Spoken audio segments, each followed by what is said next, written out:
বাড়িতেই মাত্র 5 টাকা খরচ করে ভিনেগার বানানো যায়, তাহলে কেন আমরা দোকান থেকে কিনে খাবো? ভিনেগার বানানোর জন্য আমি 250 গ্রাম পানি দিয়ে দিলাম।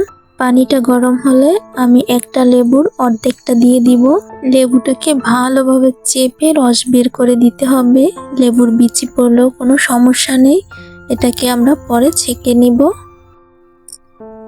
এরপর পানিটা চুলা থেকে নামিয়ে ছেঁকে নিব।